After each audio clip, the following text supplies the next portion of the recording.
नमस्कार। आप सबका एक बार फिर स्वागत है सुंदर सर्स क्लासेस में। दोस्तों, मेरा पहला टॉपिक द आर्टिकल्स का जो मैंने आपके सामने प्रेजेंट किया 3 पार्ट्स में, उसका रिस्पॉन्स आप लोगों की तरफ से बेहद शानदार और उत्साहवर्धक रहा है। और उसी सिलसिले को आगे बढ़ाते हुए मैं अपना आज नया टॉपिक आपके सामने लेके आ रहा हूं, जो कि काफी इंपॉर्टेंट टॉपिक है। और वो हमारा टॉपिक है द चेंज ऑफ वॉइस, कि वॉइस को हम कैसे बदलते हैं। वॉइस क्या होती है? वॉइस एक ऐसी स्टेटमेंट होती है जिसमें वर्ब्स के बारे में हमें बताया जाता है। 2 प्रकार की वॉइस आपको सबको पता है। 2 प्रकार की वॉइस होती है। एक एक्टिव वॉइस होती है। तो सिंपली अगर हम कह सकते हैं कि एक्टिव वॉइस वो होती है जिसमें जो सब्जेक्ट होता है वो डायरेक्ट काम करता है। जो भी एक्शन होता है, action is taken by the subject. दूसरी पैसिव वॉइस होती है जिसमें एक्शन जो है होता है, लेकिन वो एक्शन सब्जेक्ट के द्वारा नहीं बल्कि टू द सब्जेक्ट होता है। तो इसी सिलसिले को हम आगे बढ़ाते हुए हम ये चैप्टर शुरू करते हैं हमारा वॉइस का, कि किस प्रकार से चेंज ऑफ वॉइस होते हैं, क्या इसके रूल्स हैं और किन किन परिस्थितियों में हम चेंज ऑफ वॉइस करते हैं। सबसे पहले इसी टॉपिक को अगर हम आगे बढ़ाते हैं, आपको पता है कि हमारे पास अगर लेते हैं तो एक सबसे इंपॉर्टेंट इसमें चीज होती है वर्ब। क्योंकि जब हम चेंज ऑफ वॉइस करते हैं तो इसमें सबसे इंपॉर्टेंट रोल होता है वो वर्ब्स का होता है। तो सबसे पहले मैं थोड़ा सा आपको वर्ब्स के बारे में बता दूं कि वर्ब्स हमारी, आपको पता है कि 2 प्रकार की होती है। एक होती है ट्रांजिटिव वर्ब्स और दूसरी इंट्रांजिटिव होती है। ट्रांजिटिव और इंट्रांजिटिव। अब थोड़ा सा इसके बारे में, ट्रांजिटिव वर्ब्स कौन सी होती है? ट्रांजिटिव वर्ब्स वो होती है वर्ब्स विद ऑब्जेक्ट। जिस वर्ब के साथ ऑब्जेक्ट होता है वो ट्रांजिटिव वर्ब्स कहलाती है। और ये होती है हमारे पास वर्ब विदाउट ऑब्जेक्ट, जिसमें ऑब्जेक्ट नहीं होता। एग्जाम्पल के तौर पर अगर हम ले लीजिए, जैसे I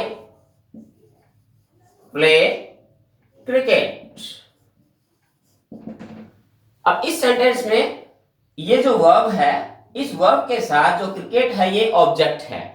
means this verb carries object with it, so this is called transitive verb. Now look at another example. Please, I just write the same sentence. I play. Look at this sentence. In this sentence, the same verb play doesn't have any object. इस sentence में अगर हम देखें तो verb के साथ object नहीं है। तो थोड़ा सा मेरा बताने का उद्देश्य सिर्फ ये है कि क्योंकि चेंज ऑफ वॉइस के अंदर वर्ब्स का रोल इंपॉर्टेंट होता है, तो इसमें यही चीज होता है। इसमें एक चीज जो इंपॉर्टेंट है, नोट जो है वो क्या होता है कि इसमें जो इंपॉर्टेंट चीज है वो क्या है, मैंने क्यों बताया है आपको ये ट्रांजिटिव और इंट्रांजिटिव। इसमें एक नोट करने वाली बात क्या होती है कि change of voice is only done with transitive verbs, कि केवल ट्रांजिटिव वर्ब्स ही पैसिव वॉइस में चेंज होती है। इंट्रांजिटिव वर्ब्स का वॉइस चेंज नहीं होता है। तो इसीलिए मैंने आपको यह बताई है कि वर्ब्स ट्रांजिटिव और इंट्रांजिटिव 2 प्रकार की होती है। तो एक बार फिर इस चीज को ध्यान रखना है नोट में, क्या कि voice is changed only the verbs having objects, means transitive verbs। केवल ट्रांजिटिव वर्ब्स ही चेंज होती है पैसिव वॉइस में। तो ये इसका हमने ध्यान रखना है। चलिए हम आगे इसमें आगे लेते हैं। क्या है इसके आगे? ये हमने थोड़ा सा वर्ब्स का पढ़ लिया कि वर्ब्स जो है ट्रांजिटिव और इंट्रांजिटिव दो प्रकार की होती है। तो अब हम करते हैं कि there are some rules. Rules किसके रूल हैं ये? कि जब हम वॉइस चेंज करते हैं, जब हम वॉइस चेंज करते हैं आइदर एक्टिव टू पैसिव और पैसिव टू एक्टिव, तो देयर आर फ्यू रूल्स। कुछ एक हमारे पास ऐसे नियम होते हैं जिनके दायरे में रहकर ही हम चेंज ऑफ वॉइस करते हैं। सबसे पहला इसका जो रूल्स वो एक तो ये होता है, अभी अभी मैंने आपको बताया था कि पहला रूल तो यही है कि चेंज ऑफ वॉइस केवल ट्रांजिटिव वर्ब्स के साथ ही होता है, इनट्रांजिटिव वर्ब्स का चेंज ऑफ वॉइस नहीं होता। नंबर एक पहला रूल तो ये आपको मैंने बता दिया कि ओनली ट्रांजिटिव वर्ब्स, केवल ट्रांजिटिव वर्ब्स पे। दूसरा,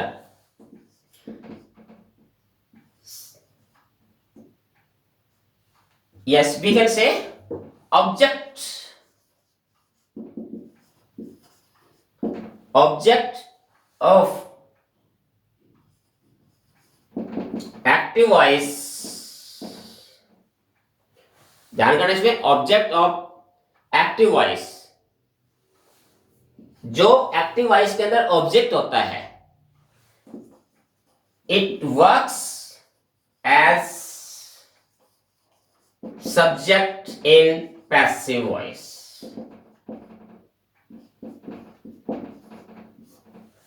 मीन्स जो एक्टिव वॉइस में ऑब्जेक्ट होता है, जब वॉइस चेंज करते हैं, पैसिव वॉइस बनाते हैं, तो वो ऑब्जेक्ट पैसिव वॉइस में एज ए सब्जेक्ट एक्ट करता है। तो ये इसका दूसरा। इसके अलावा word by is introduce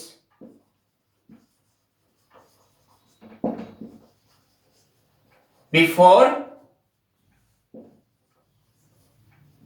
object in passive voice, PV in passive voice. Means जब हम पैसिव वॉइस बनाते हैं तो उसके ऑब्जेक्ट से पहले हम बाई वर्ड को इंट्रोड्यूस करते हैं, बाई वर्ड लगाते हैं। एक और इसका इंपॉर्टेंट रूल क्या है, इसमें क्या है कि future continuous and all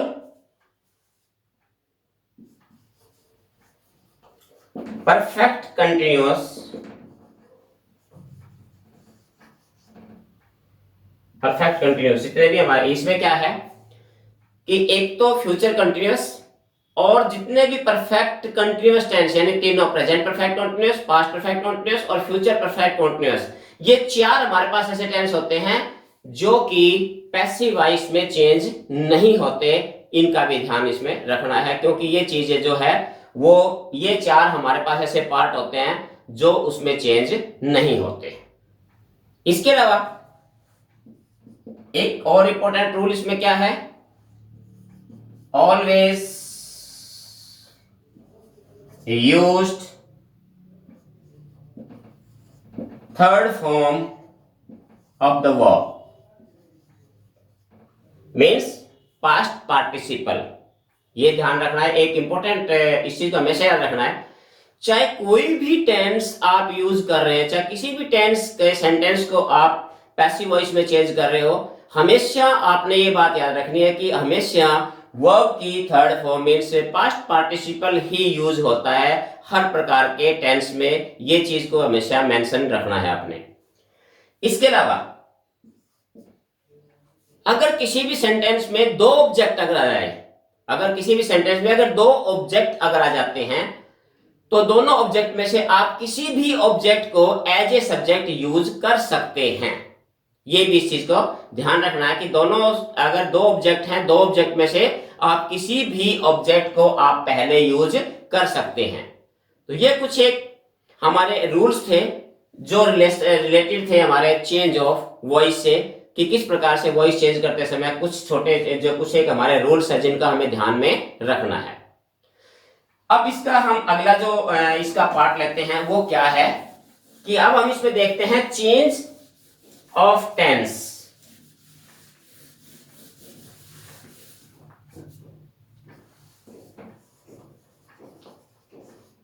change in tenses,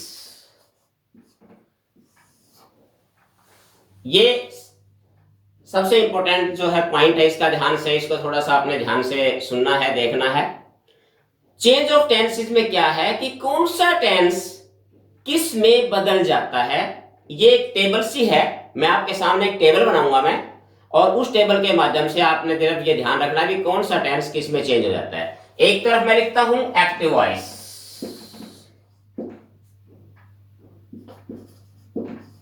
और यहां मैं लिख रहा हूं पैसिव वॉइस। इसका मतलब है कि एक्टिव वॉइस में अगर कोई जो वर्ब या हेल्पिंग वर्ब जो होती है वो पैसिव वॉइस में किस में बदल जाती है, इसका मतलब ये है। सबसे पहले हम लेते हैं वर्ब की first form, means present indefinite simple present को ले रहा हूं मैं। प्रेजेंट की फर्स्ट फॉर्म या वर्ब के साथ एस या ईएस आ जाए, ये आपको सबको पता है कि वर्ब के साथ एस ईएस या वर्ब की फर्स्ट फॉर्म सिंपल प्रेजेंट में आती है। तो किसी भी सेंटेंस में अगर आपको ये नजर आते हो, या फिर डू या डज अगर ये आते हैं, तो आपको पैसिव वॉइस में ये जो है पैसिव वॉइस में किस बदल जाएंगे, हेल्पिंग वर्ब इसमें हो जाएगी इज, एम, आर। ये ध्यान रखना है कि इसमें इज, एम, आर, और प्लस में एक चीज आप और कर रखें, क्या आ गया ना, वर्ब की थर्ड फॉर्म आएगी। ये हो गया। अब दूसरा इसमें क्या है, अगर हमारे पास इज, एम, आर है, प्लस में वर्ब के साथ आईएनजी है, मींस ये कौन सा टेंस बन गया, प्रेजेंट कंटिन्यूअस। तो ये किस में चेंज हो जाएगा, is, am, are plus being, और प्लस वही third form of the verb. Next में हम क्या लेते हैं, हम हैज, हैव प्लस वर्ब की third form means present perfect tense. ये चेंज रहता है आपका, हैज और हैव तो रहेगा आपके साथ, इसके साथ आपने बीइंग को और ऐड कर देना है, और फिर वही third form of the verb. ये आपका प्रेजेंट परफेक्ट है। तो ये तीनों प्रेजेंट टेंस चेंज कैसे हो गया ये हमने यहां देख लिया। अब पास्ट की बारी आती है। Simple past means past indefinite. Past indefinite में आपको पता है अगर सेंटेंस सिंपल है तो वर्ब की सेकंड फॉर्म आती है, या इसमें डिड आता है, डिड प्लस वर्ब की फर्स्ट फॉर्म, यानी इंट्रोगेटिव और नेगेटिव सेंटेंस है तो वहां पर आपको डिड प्लस वर्ब की फर्स्ट फॉर्म मिलती है। तो अगर ये यानी पास्ट इंडेफिनिट है तो ये किससे बदल जाएगा, तो ये आपने याद रखना है कि ये वॉज वर्ब प्लस वर्ब की थर्ड फॉर्म। पास्ट कंटिन्यूअस में क्या होता है, वॉज वर्ब प्लस वर्ब के साथ अगर आईएनजी आ जाता है तो ये किस में चेंज आ जाएगा कि वही was verb plus being plus third form of the verb. ये आपका पास्ट कंटिन्यूअस हो गया। इसी प्रकार से परफेक्ट में हैड प्लस वर्ब की थर्ड फॉर्म, यानी पास्ट परफेक्ट हो गया आपका। तो ये भी किस में चल जाएगा, हैड तो हमारा साथ रह जाएगा, हैड के साथ आपने ऐड कर देना है बीइंग और प्लस वर्ब की थर्ड फॉर्म। एक चीज कॉमन आ रही है वो आपको सब देख रहे हैं कि हर के either whatever the tense is, just use the third form of the verb। तो इसमें ये चीज है। अब आपका रहता है फ्यूचर में, अगर आपके पास shall और will प्लस वर्ब की first form means simple future है ये, तो इसमें आपने क्या करना है, इसमें आपने shall और will प्लस be और plus third form of the verb. Last इसमें एक और बच जाता है आपका shall और will प्लस have और प्लस वर्ब की थर्ड फॉर्म, यानी फ्यूचर परफेक्ट, फ्यूचर परफेक्ट में भी सिंपल वही है, अपने शैल और विल लगाना है। शैल और विल प्लस में आपने क्या लगाएंगे, वही हैव प्लस बीन और प्लस में वर्ब की थर्ड फॉर्म। लास्ट इसमें और देख लीजिए, शायद नीचे दिखाई, ऊपर में एक यहां लिख देता हूं आपके लिए। लास्ट में वो क्या है, अगर हमारे पास कोई मॉडल्स आ जाते हैं, कोई भी मॉडल्स आ सकते हैं हमारे पास, जैसे विल और शैल भी एक मॉडल्स ही हैं, may, might, can, could, need, dare, should, would. तो आपने इसके लिए क्या करना है, जो भी आपके पास मॉडल आता है वही आपका मॉडल आपने यहां रखना है, साथ में उसके आपने बी लगा देनी है और वही third form of the verb. बिल्कुल सिंपल सा इसका एक फॉर्मूला है ये। तो ये एक टेबल थी। अब हम एक एक एग्जाम्पल इस टेबल के जो जो हमने किए हैं उनके एक एक एग्जाम्पल हम एक एक करके करेंगे, ताकि थोड़ा सा आपको और आसानी से इसी समझ में आ जाए कैसे किसको चेंज करना है। तो अब इनके एग्जाम्पल देख लीजिए, एक एक करके हम एग्जाम्पल लेते हैं। सबसे पहले हमने सेंटेंस लिया था, जो है हम जो ले रहे हैं सेंटेंस, सबसे पहले जैसे हम ले लेते हैं इसमें कि आई राइट अ लेटर। अब इसमें देखिए वर्ब की फर्स्ट फॉर्म है, मीन्स ये सिंपल प्रेजेंट है। तरीका हमने जो बताया था तरीका वही, ये हमारे पास सब्जेक्ट है, ये हमारे पास वर्ब है और ये हमारे पास क्या है, ऑब्जेक्ट है। और ऑब्जेक्ट जो हमने सबसे पहले रूल में क्या क्या था, देखा क्या था कि जो ऑब्जेक्ट होता है that acts as an subject. तो यहां ऑब्जेक्ट हम इसी को ले आते हैं हम, अ लेटर। अब ये सब्जेक्ट है।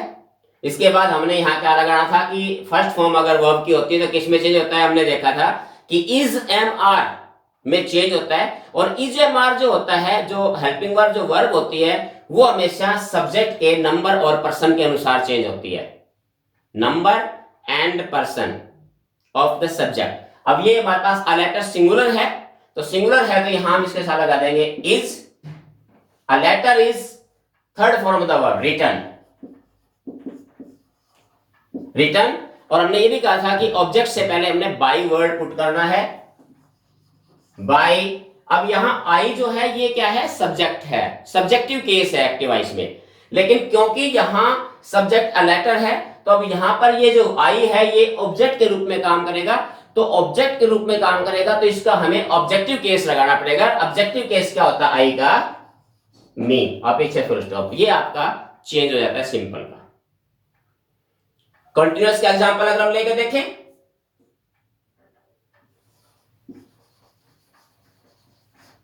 स्टूडेंट्स आर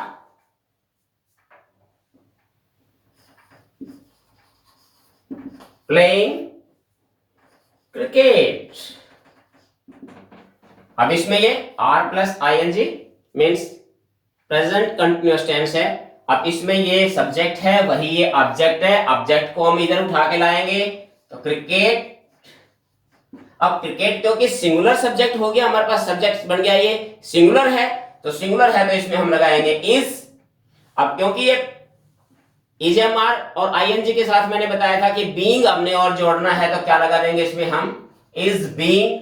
अब वर्ब इसमें है प्ले, प्ले की थर्ड फॉर्म आ जाएगी तो प्लेड, प्लेड। और बाई वर्ड लगाएंगे आगे। अब यहां पर क्या है, ये सब्जेक्ट है, इसको हमने ऑब्जेक्ट के स्थान पे लगाना है क्योंकि ये थर्ड पर्सन है। तो थर्ड पर्सन का जो है स्टूडेंट्स है, इसका ऑब्जेक्टिव और सब्जेक्टिव के सेम होता है, तो यहां हम स्टूडेंट्स का students as it is, students. तीसरा एग्जांपल हम प्रेजेंट परफेक्ट का लेते हैं और वो हम इंट्रोगेटिव का लेते हैं थोड़ा सा, ताकि थोड़ा सा आपको एक थोड़ी सी इसमें डिफरेंशिएट मिल जाए थोड़ा सा। क्या लेते हैं हम, जैसे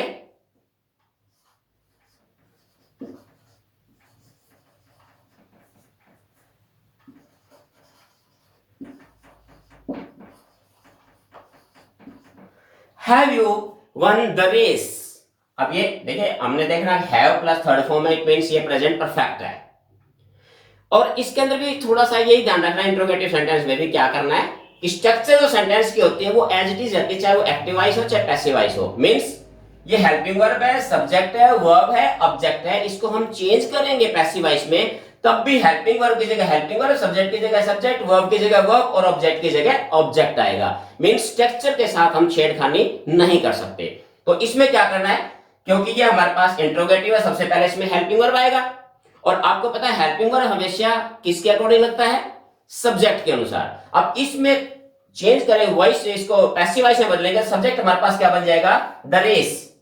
अब द रेस हमारे पास जो है वो सिंगुलर सब्जेक्ट माना जाएगा, तो सिंगुलर सब्जेक्ट होने के नाते हमारे पास यहाँ क्या आ जाएगा, हैज हो जाएगा यहाँ। तो देखिए हेल्पिंग वर्ब की जगह हमने हेल्पिंग वर्ब लिख दी। अब ये सब्जेक्ट है, सब्जेक्ट की जगह हमने सब्जेक्ट लिखना है, सब्जेक्ट क्या आ जाएगा हमारे पास, the race, has the race. अब ये करके हमारे पास वर्ब है, तो अब क्योंकि हैज है तो इसके साथ हमने बताया था क्या ऐड करना था, been. Been third form already है, कोई परेशानी नहीं है, क्योंकि इसी को यहां से उठा के हमने यहां रखना है। वन बाई, अब यू का सब्जेक्टिव और ऑब्जेक्टिव दोनों के सेम होते हैं, तो यहां यू का यू हो जाएगा और question mark at the end of sentence. तो ये भी हमारा इस प्रकार, साथ में हमने ये पता लगा भी इंट्रोगेटिव सेंटेंस हमने कैसे बनाने होते हैं। तो एक चीज ध्यान रखना है कि स्ट्रक्चर आपने चेंज नहीं करनी है, चाहे सेंटेंस नेगेटिव है, चाहे सेंटेंस इंट्रोगेटिव है, चाहे सेंटेंस अफर्मेटिव है, आपने स्ट्रक्चर वही रखना है। अगर सिंपल अफर्मेटिव है तो वो अफर्मेटिव रहेगा, नेगेटिव है तो वो नेगेटिव रहेगा, इंट्रोगेटिव है तो इंट्रोगेटिव रहेगा। चलिए कुछ और एग्जांपल अगले टेंस से लेते हैं हम। अगले टेंस में हमारा पास्ट इंडेफिनिट आता है। पास्ट इंडेफिनिट का सिंपल एग्जांपल लेते हैं, उसमें क्या लेते हैं, they played a good match. अब इसमें क्या है, सेकंड फॉर्म है, तो इसमें ये सब्जेक्ट हमारे पास है, ये ऑब्जेक्ट है, ये वर्ब है, तो ऑब्जेक्ट को यहां ले आइए, क्या बन जाएगा इसमें, ये अ गुड मैच। अब इसमें वॉज वर्ब लगेगा, क्योंकि सिंगुलर सब्जेक्ट है तो वॉज आ जाएगा यहां पर, was a played, played a by. अब दे जो है ये सब्जेक्टिव है, इसका ऑब्जेक्टिव केस होता है वो होता है देम, बाई देम। ये आपका एग्जाम्पल इसी प्रकार से। और एग्जाम्पल अगर हम ले लें और दूसरे टेंसेस से, जैसे मान लीजिए we shall go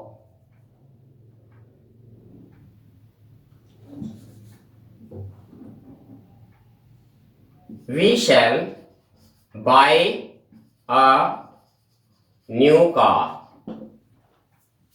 future indefinite, ये हमारे पास सब्जेक्ट हो गया, ये हमारे पास ऑब्जेक्ट है, इसको हम यहां उठा के लेके आए क्या हो इसमें, अ न्यू कार। अब ये क्योंकि न्यू कार थर्ड पर्सन हो गया, तो थर्ड पर्सन के साथ आपको पता है हम लगाते हैं विल, और इसके साथ हमने बताया था क्या जोड़ना है, शैल और विल के साथ be by bought, bought by we का ऑब्जेक्टिव केस होता है अस, बाई अस। तो ये हमारे कुछ थे जो टेंस से रिलेटेड थे। कुछ एग्जांपल जैसे हमने हैं, यू शुड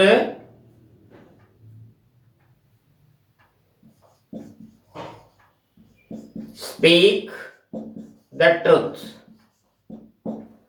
अब यहां ये मैंने मॉडल्स का एक सेंटेंस लिया है, तो यहां क्या हो जाएगा, इसमें वही रूल हमारा वही हो जाएगा, द ट्रूथ। अब हेल्पिंग वर्ब हमारे पास शुड है, तो जो भी है हमारे पास उसी को रखना पड़ेगा यहां, शुड। और हमने क्या देखा था इसमें कि मॉडल्स के साथ हमने क्या लगा देना है, be, the truth should be. अब third form spoken by you.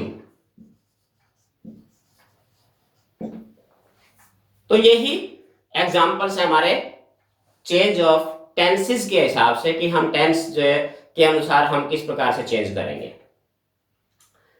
तो आज के लिए सिर्फ हम इतना ही करेंगे। अभी जो नेक्स्ट पार्ट इसका होगा चेंज ऑफ वॉइस पार्ट 2, उसके अंदर हम देखेंगे कि किस प्रकार से हम इन्फिनेटिव्स वाले सेंटेंसेस का या इंपेरेटिव सेंटेंसेस हैं या एक्सक्लेमेटरी सेंटेंसेस है और डिफरेंट काइंड के सेंटेंसेस है, ऐसे भी सेंटेंसेस हम आगे करेंगे जिनमें 2 ऑब्जेक्ट्स होंगे। और कुछ ऐसे सेंटेंसेस भी आएंगे, कुछ ऐसी वर्ब्स भी होती हैं कि जिन वर्ब्स के साथ हम बाई सभी के साथ नहीं लगाते। तो कुछ एक ऐसी वर्ब्स होती है जिनके साथ स्पेशली हम एक स्पेसिफाई जो है वो प्रेपोजिशंस होती है, हम उनके बाई की जगह वही लगाते हैं। तो बाकी सब कुछ जो है हमारे नेक्स्ट पार्ट के अंदर जो है मैं आपको बताऊंगा, और नेक्स्ट पार्ट हमारा चेंज ऑफ वॉइस का फाइनल पार्ट होगा जिसके अंदर हम इस टॉपिक को कंप्लीट करेंगे। उम्मीद करता हूं कि ये आपको पसंद आएगा और हर बार की तरह आप अपने सुझाव अपने कमेंट्स के जरिए मुझ तक भेजने का कष्ट करें ताकि मैं अपनी कमियों को जान सकूं और आने वाले लेसन में और भी प्रभावशाली ढंग से आपके सामने अपना जो लेसन है वो प्रेजेंट कर सकूं। Thank you very much. Have a nice day.